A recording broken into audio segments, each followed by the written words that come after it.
흔히 미술과 디자인을 생각할 때 미술은 화가의 순수한 생각을 표현한 서양화, 동양화, 조각 같은 것을 의미하고 디자인은 상업적 목적에 의해 기계로 생산된 제품이나 서비스를 생각하게 됩니다. 우리가 흔히 명화라고 부르는 서양화들입니다. 그렇다면 이 작품들은 미술일까요? 디자인일까요? 화가는 이 그림들을 왜 그렸을까요? 순수한 마음의 표현에서 단순히 그림을 그리고 싶은 마음에서 그렸을까요? 그렇다면 이것은 순수 미술이라고 불리어도 좋을 것입니다. 하지만 이 그림을 현대식으로 해석해보면 현대판 웨딩 사진일 것입니다. 아마도 얀바나이크라는 화가는 생계를 위한 돈벌이 수단으로 이 그림을 그렸을 것입니다. 그래서 그림에 그의 예술적 감성만을 오롯이 표현하지는 못하였을 것입니다. 클라이언트, 즉 그 당시 작품을 의뢰한 귀족들의 요구에 따라 그에 맞는 그림을 그렸을 테니까요. 따라서 돈을 벌기 위한 작업은 디자인이고 순수한 작업은 미술이라 한다면 근대 이전의 이러한 명화들도 돈을 벌기 위해 제작되었으므로 디자인이라고 볼 수 있을 것입니다. 반면 기계로 제작된 것만 디자인이라고 볼 수 있을까요? 과거 원시인들은 추위를 막기 위해 동물의 털로 옷도 만들어 입고 밤이 되면 동물들의 침입을 막기 위해 동굴 입구를 바위나 돌, 나뭇가지 등으로 막아두었습니다. 비록 기계로 정교하고 규격화된 제품으로서의 바위는 아니었지만 그 바위는 현대적으로 해석해보면 안전과 보호의 목적성을 띤 대문 디자인의 역할을 수행하였다고 볼 수 있을 것입니다. 과학기술의 혁신은 미술에 어떤 변화를 가져왔을까요? 산업혁명이 일어나기 전 미술은 화가가 귀족이나 교회의 의뢰를 받고 그들이 원하는 그림을 그려주었습니다. 즉, 현대판 인테리어 디자이너나 포토그래퍼와 같은 역할을 수행한 것이지요. 하지만 1839년 프랑스에서 다게르오에 의해 카메라가 발명되면서 사람들은 화가에게 초상화를 맡기는 것보다는 새로운 신기술인 카메라에게 사진 찍히는 것에 더 열광하게 되었습니다. 이 사진은 1800년대 후반 사무엘 빙이라는 공예가가 당시 유럽에 대유행했던 일본풍의 옷과 장식품 등을 착용하고 자신의 친구들인 공예가들과 당시 유행하던 카메라로 기념사진을 찍은 것입니다. 또 다른 사진은 저희 제자인 한 대학생이 고등학교 친구들과 요즘 유행하는 우정사진을 찍은 것인데요. 최근 유행을 선도하는 걸그룹의 패션 화보와 비슷하게 찍었네요. 이렇듯 사진기는 발명 이후 예술과 문화를 즐기는 많은 사람들에게 그림을 대신하는 대용품의 역할을 톡톡히 수행하고 있습니다. 결국 초상화 그리기가 주된 생계였던 당시의 화가들은 카메라라는 신기술로 인해 일자리를 잃게 되었습니다. 더 이상 초상화를 화가에게 의뢰하여 그리고자 하는 사람들은 거의 없었으니까요. 하지만 아이러니하게도 카메라라는 신기술의 발명은 우리가 흔히 생각하는 의미의 진정한 순수 미술을 탄생시켰습니다. 화가는 이제 수요가 거의 없는 초상화만 그려서는 생계가 어렵게 되었습니다. 따라서 초상화 작업이라는 주된 영역을 벗어나 온전히 자신의 상상력과 예술적 감성을 캔버스에 옮길 수 있는 시대를 맞이하게 된 것이죠. 자, 여기 다 되었습니다. 둘째 도련님이 그동안 많이 자랐네요. 고생 많았어요. 우리 아이가 좋아하겠군요. 마당에 화가 선생 집으로 갈 음식과 옷 그리고 돈을 마차에 실어놨어요. 집까지 같이 갈 수 있게 이야기해두었으니 오늘은 우리 마차를 타고 가세요. 아, 고맙습니다. 매번 이렇게 신경 써주시니 몸둘 바를 모르겠습니다. 화가 선생, 우리 집 일을 해온 지 몇 년이나 되었죠? 근 10년이 되어갑니다, 부인. 그렇군요. 얼마 되지 않은 것 같은데 벌써 그렇게 되었군요. 네, 백작어른과 부인 덕분에 그동안 편히 살고 있습니다. 그렇군요. 그런데 이제 좀 어려운 이야기를 꺼내야 할 시기가 온 것 같군요. 우리 백장님이 어제 파리에 다녀온 것은 알고 있죠? 어제 오면서 파리에서 유행하는 다게레오 타입 사진기를 사오셨어요.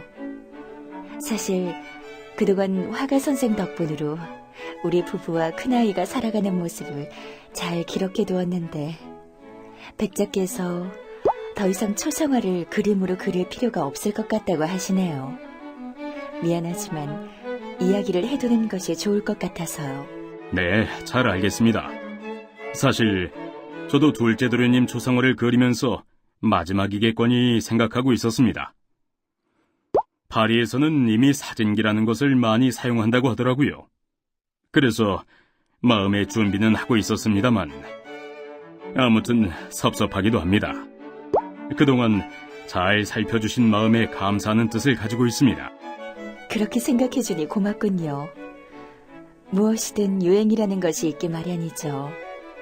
아마 이 사진기의 유행이 끝나면 다시 그림의 시대가 올 거예요. 그때를 대비해서 새롭고 신선한 주제를 가지고 그림을 그려놓고 있으세요. 백장님도 언젠간 다시 부르실 겁니다. 네, 잘 알겠습니다. 그동안 초상화만 그렸는데 백작 부인님의 말을 기억하고 새로운 그림을 그리는 연습을 하고 있겠습니다. 다시 뵐 그날까지 건강하세요. 사진기뿐만 아니라 기차, 비행기와 같은 당시의 과학기술 혁신으로 인한 사회적 변화는 실로 대단한 결과를 가져왔습니다. 과거 신화나 성경 속 그림 혹은 귀족들의 초상화를 실내에서 연구된 기법에 의해 재현하던 화가들은 빛에 의한 자연색의 변화를 찾아 야외로 나오기 시작하게 되었죠. 특히 모네의 경우는 루엔 성당의 아침과 저녁, 흐린 날과 맑은 날, 봄, 여름, 가을, 겨울과 같이 다양한 날씨와 계절의 풍광에 따라 변하는 모습을 담으려 성당 맞은편 건물에 새를 내며 이와 같은 그림을 3년에 걸쳐 그리기도 하였습니다. 이러한 화가들이 야외 풍경 그리기에는 또 다른 과학기술 혁신의 산물이 기여했습니다. 바로 알루미늄에 대중하였죠. 르네상스 시대부터 그림의 주가 되었던 유화는 템테라 등 과거의 그림보다 부드럽게 표현할 수 있어 그림의 혁명을 가져오기도 했지만 물감이 쉽게 마르지 않고 기름을 섞어 사용하기 때문에 이동하면서 그림을 그리는 데는 매우 불편하였습니다. 하지만 알루미늄 튜브 물감 용기와 20세기 들어 개발된 유화와 같은 효과를 내지만 쉽게 마르고 물을 사용하는 합성 수지 물감, 흔히 우리가 말하는 아크릴 물감의 개발은 화가의 그림의 주제를 야외로 돌리는 데 큰 역할을 하였습니다. 이 그림은 어떤 그림일까요? 1889년 프랑스 파리 만국 박람회에 맞춰 프랑스 혁명 100주년을 기념하여 세워진 에펠탑을 주제로 그린 들로네의 작품입니다. 그런데 탑을 밑에서 우러러 보는 것이 아니라 위에서 내려다보는 것이네요. 어찌된 일일까요? 들로네는 비행기를 타고 내려다본 에펠탑의 모습을 보고 아마 큰 충격을 받았나 봅니다. 아래에서 위로 바라보던 일반적인 시각, 즉 높은 건물이나 비행기가 없던 시절에 익숙했던 시각적 인식이 비행기라는 역동성을 띤 신기술로 깨지게 된 거죠. 이후에도 들로네는 비행기나 대관람차에서 내려본 지상의 모습을 다양한 추상화의 기법으로 표현하게 됩니다. 즉, 과학기술의 혁신이 인간의 사고를 추상적이고 창의적으로 확장시키게 된 것이죠. 이 그림은 네덜란드 화가 몬드리안이 제2차 세계대전을 피해 미국으로 건너갔을 때의 느낌을 역동적으로 표현한 것입니다. 몬드리안은 미국으로 60대에 건너갔습니다. 미래에 대한 기대보다는 전쟁의 비참함을 피해 미국으로 건너간 것이죠. 하지만 몬드리안은 전쟁으로 인해 암흑사회가 된 유럽과 비교해 에너지가 넘치는 미국에서 작업에 대한 또 다른 열정을 부여받게 됩니다. 이 그림은 뉴욕 브로드웨이의 높은 빌딩에서 새어나오는 전기불을 묘사한 그림인데요. 요즘은 전기가 흔해서 별다른 감흥이 느껴질지 모르겠지만 이 당시 이 그림은 미국의 에너지 강국으로서의 발전상, 나아가 영국이나 독일, 프랑스를 넘어 세계 강국으로 우뚝 서는 이미지를 강화하는 데 큰 힘을 발휘하였습니다. 이처럼 과학기술의 혁신은 현대적 개념의 디자인을 강화하였지만 반대로 순수 미술의 발전에도 큰 공헌을 하게 됩니다. 화가들은 이 정적이고 관습적인 그림을 그리기보다는 추상적이고 창의적인 그림에 대한 고민을 시작하게 된 것이죠. 즉, 과학기술의 혁신이 예술가들의 창의성을 자극하기 시작한 것입니다. 이처럼 순수미술과 디자인은 아름다움을 표현하고자 한 넓은 의미의 미술에서 출발하였습니다. 하지만 시대가 변하면서 작가의 의도, 생산 방법, 표현 재료 등에서 그 차이를 보이며 순수미술과 디자인으로 나뉘게 된 것입니다. 순수미술은 작가가 표현하고자 하는 의도가 중심이 돼서 작품 표현이 시작되게 됩니다. 반면 디자인은 문제를 인식하고 이를 해결하고자 하는 의지에서 출발합니다. 따라서 순수미술은 작가의 감정 전달을 해석하는 것이 주가 되는 감상활동이고, 디자인은 제품이나 서비스의 내용을 이해하고자 하는데 중점을 두게 됩니다. 제작 형태는 순수미술은 작가가 의도하는 바에 어울리는 다양한 조형 언어 혹은 오브제를 통해 구성이 됩니다. 디자인은 산업혁명 이후 기계 생산으로 인한 대량화, 규격화의 특성을 보입니다. 마지막으로 순수미술의 평가자는 있어도 되고 없어도 됩니다. 좋은 평가자를 많이 얻는 순수미술은 잘 팔리는 작품이 되겠지만 그렇다고 평가가 나쁘다고 그림 자체가 나쁜 것은 아닐 것입니다. 반면 디자인은 소비자, 즉 사용자의 평가가 매우 중요합니다. 대부분의 디자인 제품은 공공의 자본과 자원에 의해 제작되므로 디자이너 마음대로 자신만을 위한 디자인을 하는 것은 바람직하지 않습니다.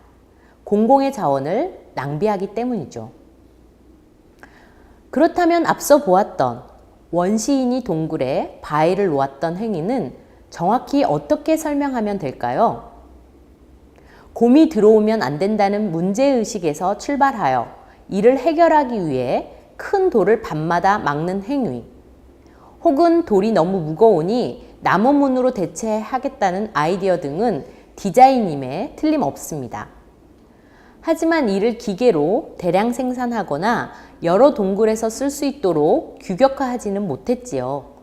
따라서 원시인이 행했던 행위 자체는 디자인적 행위지만 기계화, 대량화, 규격화의 과정이 없었으므로 현대적 개념의 디자인 형태는 아니다 라고 정의할 수 있겠습니다.